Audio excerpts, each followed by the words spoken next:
This is actually brilliant. I'm amazed that I got lazy. So the issue before was I like cutting it up, and we are live.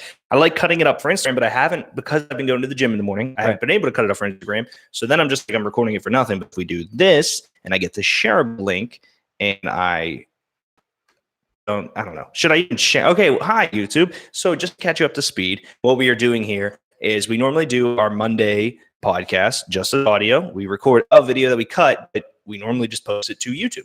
So in our efforts to cut off the middle man, now we're on YouTube. I'm starting back the podcast audio.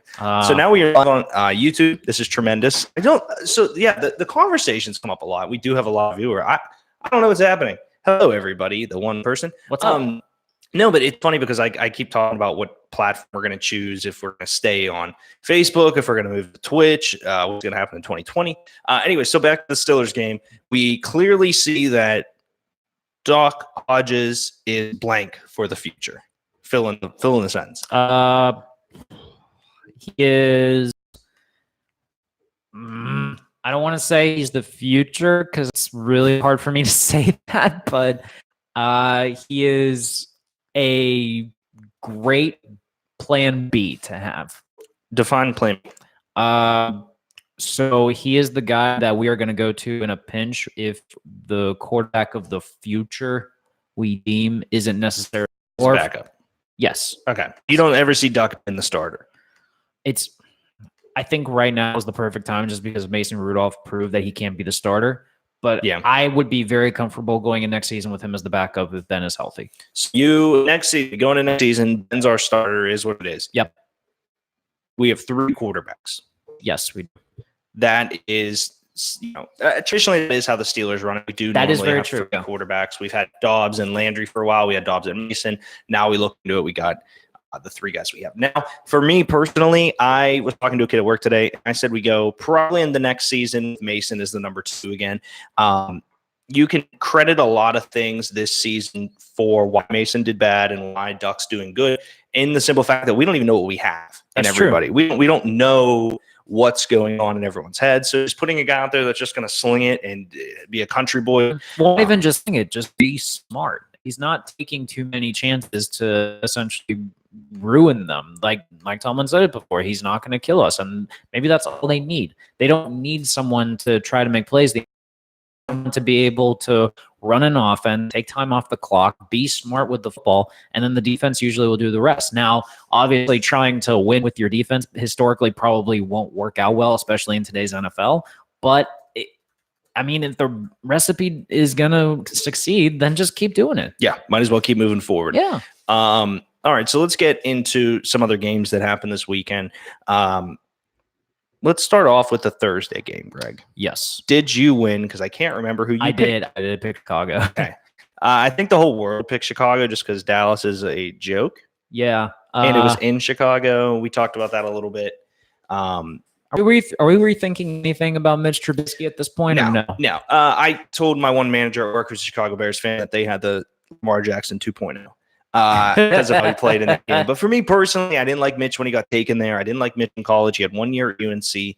I am a big I'm kind of like a slut in the way that I like big schools. Yeah. I liked Carson Wentz coming out, but I wasn't big on Goff. I wasn't big on some of the other quarterbacks out of small schools. So your small school prejudice is what you're saying? Kind of. Yeah.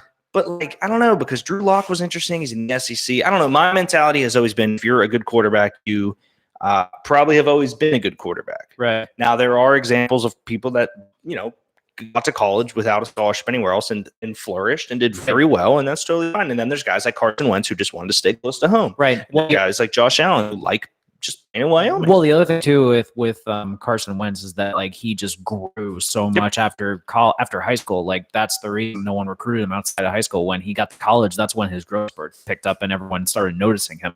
I am going to press the microphone here because I want muted us. Okay, yeah. So that muted us. So I'm trying to finagle our way around here because I don't remember if I don't know where the max audio is. That's weird. From there. Figure it out. Yeah. Whatever. Anyways, yeah. So it's let's look at this draft. So I don't really know. Like, I think Justin Herbert's going to be good. Okay. I love Joe Burrow because his whole life has been a top tier quarterback. Yep. I love, I don't love Jake Fromm, even though he played at Georgia. Okay. I don't love because he played at Utah. There's just some guys where I'm like, I don't know. I like big school, big quarterbacks. Mhm. And I'm very much, loved Lamar Jackson. Right. Loved Deshaun Watson. Mhm. Because they were big fights. So there's something about, like, I don't know, if you have, for me, you got to be something in college, not to be good, obviously, because that'd be stupid, but you have to be something in college for me to be like, I love this kid. So do you like essentially lean towards more of the big school quarterback with that pedigree of saying like they have to deal with pressure? You don't necessarily look at the measurables, the attributes that maybe is your prototypical quarterback that you want. Yep.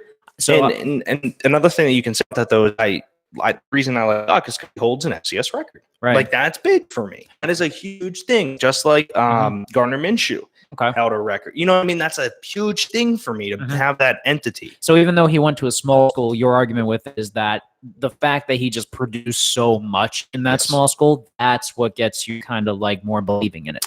That's why I never really liked Mitch Trubisky. Is that he went to UNC, right? He never did anything. He just looked at flashes of potential, which is fine. Flashes of potential, guys paid millions around the world. But that's usually how it kind of works with quarterbacks in the NFL. It's more so your pedigree says a lot, but it usually doesn't equate well to NFL success. Like, there's a reason that starting quarterbacks that won a national championship didn't produce well. I mean, are there more guys that were great in college and bad in the pros, or bad in college and great in the pros? I wonder. I am curious about that too. Here, I'm going to make a little list. Well, here's the thing too. Bad in college is really tough because are we going from team record or are we going from just their stats? So we're going to make a little listy list. Okay. Deshaun Watson. Great in college, great in the pro so far. All right. So we're going to make great in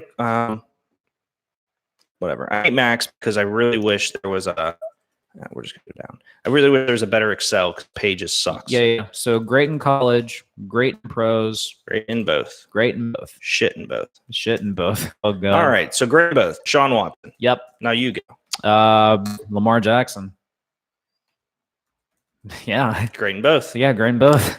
Tom Brady. The pros. Great in both. He was okay. He was okay at Michigan, but you don't get a 6th-round draft pick from being, you know what I mean? I'm pretty sure he was a backup in Michigan. He was. Yeah. And he fought with a bunch of guys, and there was a rookie incoming when he was a senior. Big story, but for me, just great in pros. Okay. Dak Prescott. I think he was better in college. That's fair. Because at Mississippi State, he took them to I think it was 10-0 record, #1 in the country at a point with a Heisman run. But they were number one at one point. Yeah. But the next year, they weren't good. That's fair. You could blame him. Would you say he's great in the pros? I'd say he's average as of now. I think he's good, but can work his way. We made a category called average in both. I love how we're doing so many subcategories. This is great. Dak Prescott is average in both. Okay. Kirk Cousins. Oh wow. Michigan State. He was good at Michigan State. Very good in the pros. I will say he's not great at both, but we'll do average in both. We need more categories. Yeah, we're doing a so good many, in both and an average in we're both. We're doing so many subs. It's great. Now let's do. I mean, we could do great in college right now. Jameis Winston. Yep. Then of course Marcus Mariota. You skipped me. Sorry. You see what we're doing here? Yeah, I apologize. Yeah, it's kind of I jumped the gun. Yeah, man, it's a little crazy. I'm getting excited about this one. I have to think. I'm gonna go with Phillip Rivers. As what? Great in the pros. Okay. I mean, he was okay at NC State, but yeah, I don't really remember him. I think NC State went like 10-2. Yeah, they were good, obviously, because it was him, E, and then B. Won't name because I'm not cutting you off here. Right. All right, Marcus Mariota, where are you going? Oh, great in college. Yeah, I think the issue with Mariota, his college overrides his pro. Yeah, I think the issue with Mariota is that he never figured out. They never got an offense to work with him. Mm-hmm. I don't think he's not a prototypical NFL quarterback. I think if Mariota was coming out now, I think NFL offenses would be better suited to him because they've found a way to kind of use the dual threat model. Yeah, I think he can't. If he was like a couple of years later, it would have worked out very fine. I'm gonna try to excuse me for the world second. I'm trying to text this to people that will watch because I want to see how it works. Yeah. This is like our pilot. I like it. Oh, and speaking is a shameless plug for pilot season on Thursday. I like this. Good. Oh, just doing it now? I mean, talk about it. All right, we're not doing it now. Sorry. So this Thursday on Two Beers Deep, which is typically our live show, we're going to be doing a 2-hour special live from the studio, and we're going to be doing something kind of different. We're going to have a number of different benchers come on for 20-minute segments to essentially push their idea for a live podcast or a live video programming, and we are essentially going to try to figure out what works well for what we can do with Thoughts from the Bench. We should, in theory, have Elsas, Dre, Moorhead, Marty, Brooksy guaranteed. Oh, and Dennis. Dennis will be here. Fish cannot attend. Vo has a Pens game that night. And Marty has work. Or not Marty. Mac has work, and we'll try to get off. So we will see how that goes. So we have a number of different variables that can come up from this, but it can lead to some really cool ideas for Thoughts on the Bench moving forward. Yeah, doubt it. Eli Manning. I don't remember him being no, he was a Heisman contender at Ole Miss. Yeah. So I say great. Great at both. I mean, 2 Super Bowls, both on your. I mean, I think he gets his defense though, man. 2 Super Bowls, Super Bowl MVP. He gets to be great. Okay. If Lamar Jackson gets to be put in the great category right now, I think Eli deserves to be at least near the great category. All right. I love Lamar, but Patty Mahomes. Both. Well, I don't remember. Yeah, I'd say pros only. Yeah, because I mean, he kind of. I loved him at A&M, but no, Tech or Tech, but they weren't like world changers. He was just cool. That's fair. Let's go with Matt Ryan. Great pros. I agree. I think he was okay in college, but like, I mean, he didn't like light the world on fire at Boston College. He was good. He was good enough to be a #1 pick, but like. Yeah, that's true. It wasn't great. He's not going to be like considered one of the greatest. Okay, so we have 2 viewers. I'm assuming they are going to be some variation of my parents, Elsa Mac. We are doing the live Monday on YouTube because that way I don't have to upload the video to YouTube. If you could comment something, so I know you're here because I don't know your connection is unstable. Huh. This is why, like, Josh wants to do all the OBS studio stuff here with our show. That's never going to work. Our internet is the worst thing that's ever happened, ever on planet Earth, ever. It is trash. Complete trash. Verizon is trash. Yeah. Wow. I was going to say Xfinity was horrible too. I've never had this. Like, I have Xfinity the entire. Okay, so now we have to comment, say your name or something because I cannot see anything and I don't know how to change my interface. So hello. How are you? Participants. Ooh, it's just us. Oh. I don't know. Okay, anyway, so you're up. Matt Stafford. Say average in both. Yeah, that's fair. Georgia, he didn't really. I don't think he accomplished a lot at Georgia. He was more. He was good. He was good, but I mean, like, I don't think Georgia did them well. He definitely didn't. He's not great in the pros. I love him. He's 4,000 guaranteed yards almost, but he's not. I mean, how much of that's because of Calvin Johnson? He still threw it. If he was healthy, he'd still get near. That's true. I'm gonna go with Aaron Rodgers. Great in the pros. Yeah, he was good at Cal, but he didn't like light the world on fire. All right, so my mom is here. Okay. She needs a YouTube login to comment. Okay. Maybe that's it. So you're able to watch it, but you need like the actual account to be able to comment on this. Maybe. So I took Aaron Rodgers, great in pros. Okay. What am I thinking? Baker Mayfield. Great in college. All right. That was exactly where I was going to go next. There was nothing. I mean, there's no great in both. I think he was great in college. Yeah. Oh, he won a Heisman. Like, absolutely. I can't argue that. Okay, she's saying sound is shaky, but she can watch. Okay. All right, well, we'll figure it out. I'm going to go with Derek Carr. Average in both. Extremely average in both. Yeah. I mean, I remember seeing everything about him at Fresno State when he was coming out, and like the potential was there. But yeah, I would say average at both. I gotta think about this. Oh, Joe Flacco. Since he wasn't great in the pros, and there's no average in pros, he's shit in both. I mean, that Super Bowl run he had was iconic, but it's not enough to put him in the great category, and he wasn't great in college. He robbed a lot of money from the Baltimore Ravens because of that Super Bowl run. Yep. A lot of money. I will go. Are we just doing starters? I know Flacco's obviously. No, we can do but starters. make it respectable if you're doing backups. Yeah, we can do that. I will transition. I will pick. Let's do. Why can't I think of it? I'm gonna do Nick Foles. Oh God. Shit in both. Yeah, I mean, if you're putting Joe Flacco and shit in both, then yeah, Nick Foles technically qualifies as that too. Where did he play his college ball?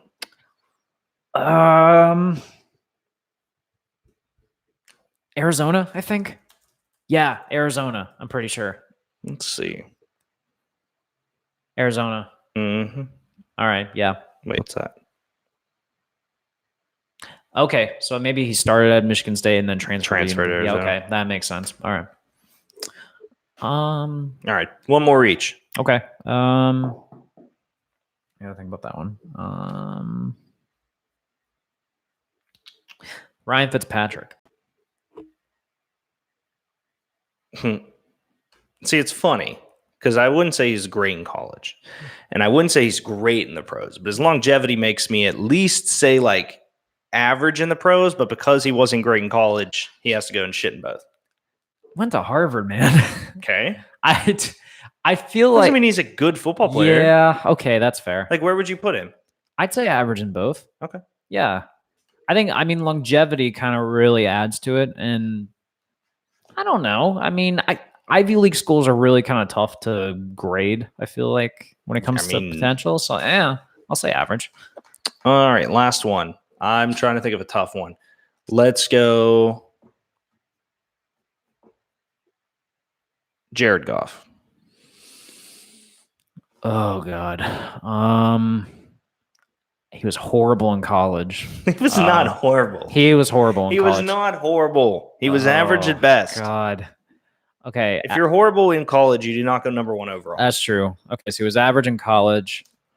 Yeah, average in both. Average in both. I hate Jared Goff. I hate him. I think he's so overrated. I can tell.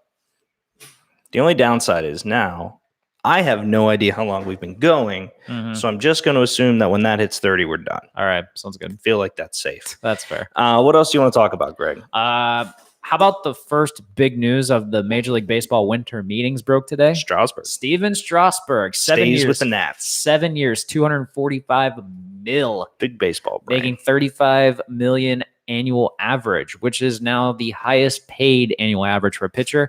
But sad thing is that's probably going to get broken either tomorrow or Wednesday. By Garrett Cole? Yes. Where's he going?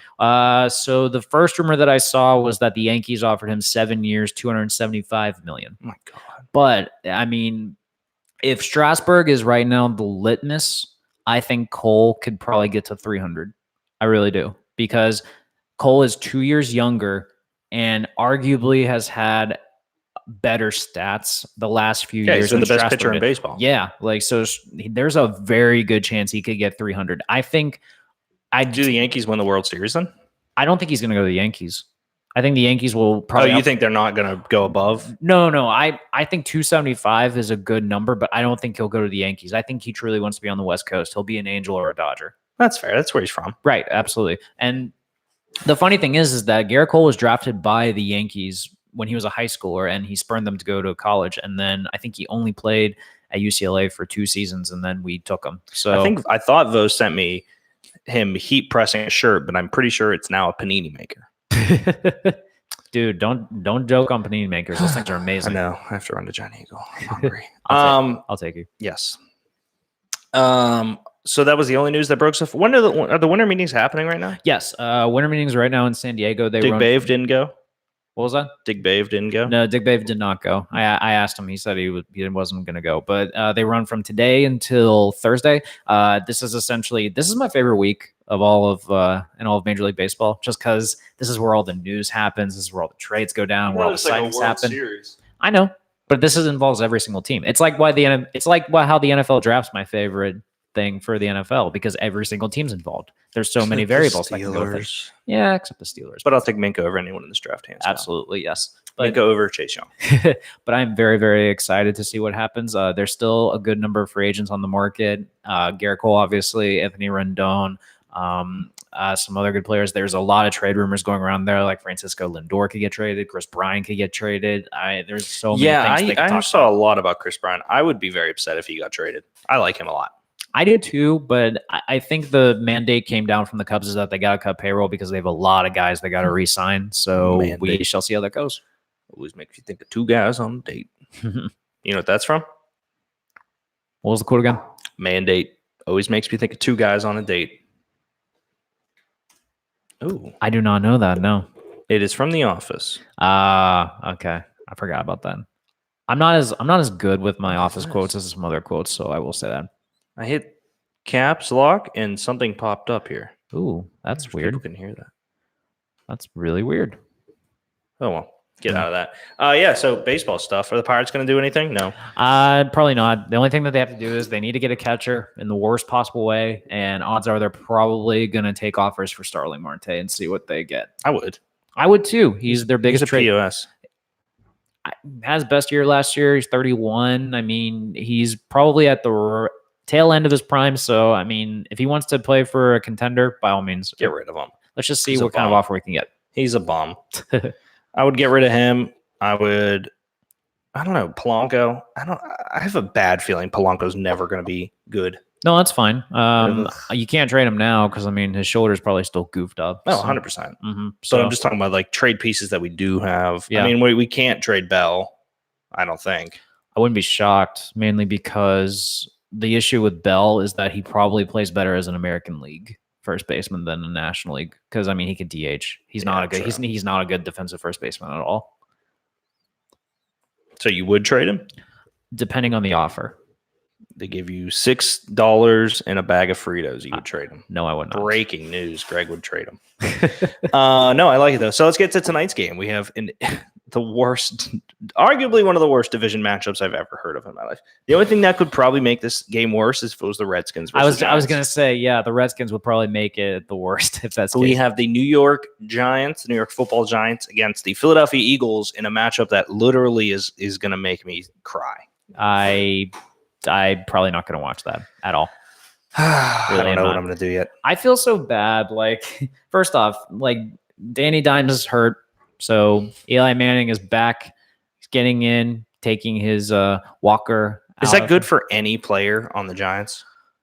I have no idea. I mean, I could see Barkley getting more touches because of that, but that's really about it. Yeah, Golden Tate's back. Mm-hmm. Sterling Shepard's there. You clearly have Saquon Barkley, who is one of the best backs in football, who they are ruining every day of the week. Yeah. Defense, Leonard Williams, I think he leaves in this offseason, just to give you a heads up. Oh, yeah. They're not going to offer him big money, and he's going to say, yep, thanks, bye. Yeah. I mean, that was pretty funny that he got traded to the Giants when he was coming from the Jets, so he didn't have to move. Yeah. Didn't have to move. It was pretty clutch. But no, I think Leonard Williams will definitely leave. I think Leonard Williams is one of those. He's not going to put up the gaudy stats that you want from a defensive tackle, but he's a guy that will definitely do work. Yeah, I think he can get some good money this offseason. Yeah, he's good. Yeah. So who wins tonight? Just because the Eagles desperately need to win this game, and this is really terrible. The Eagles make the playoffs over the Cowboys. I do too. Like, whoever wins the NFC East, first off, is a shame that they get to host a playoff game. I'm sorry. I hate that. Pathetic. I hate that rule so much, but I really think the Eagles need to win. They need to wake the hell up. I think there needs to be a clause in that rule, because a lot of people were like, well, they should reseed and make them a wild, whatever. I do believe that each division winner should get, their home, like whatever, they should get their home game or whatever you want to call it. But I think that if none of them exceed 8 wins or something like that, then you should, there should be some clause in there, because the way it is right now is it looks pathetic. Yeah. I mean, it's pathetic. I don't think it's as bad as when the Rams won the division at 7-9. Or no, sorry, the Seahawks won their division at 7-9. Yeah. I don't think it's that bad, but we're inching towards it. Yeah. Yeah. But at least like the Seahawks, like, yeah, they were 7-9, but you're like they are at least okay. Like the Dallas Cowboys, I hope they fail miserably just because they have too much talent to do so and they need to get rid of Garrett. Right. The Eagles, secondary is Swiss cheese, and I don't know what they're doing at the running back position because Miles Sanders has been okay, but Jordan Howard's out, and don't know what they're doing at the wide receiver position because they have no wide receivers past Alshon Jeffrey. Yep. They have two of the best tight ends in football. They just refuse to use. Which is weird because Carson Wentz loved going through those tight ends when he was They have a rolling. great offensive line. Like, my whole arm just went numb. Ooh, hate that. Freaking hurt. Oh, man. Mm-hmm. So let's kind of finish this up by just touching on the last big story from this weekend. The college football playoff. Oh, good call. It is official. We have our top 4. We are going to have LSU versus Oklahoma, and we're going to have Ohio And State. the 2019 finalists just came up for the Heisman. Ooh, we'll get to that in 1 second. And then Clemson versus Ohio State. Do you think Ohio State got screwed? Yes. They got screwed. How? Because, man, Clemson is absolutely hungry. No. I'm saying got screwed because they're not the 1 seed. That's what I'm saying. Did Ohio State get screwed because they were the 1 seed, both and LSU won, and now LSU is the 1 seed? I'm not thinking they get screwed because they're playing Clemson. Oh, okay. I say no because I think Georgia was better than Wisconsin, so that kind of evened it out. LSU's wins across the board have just been better. Yeah.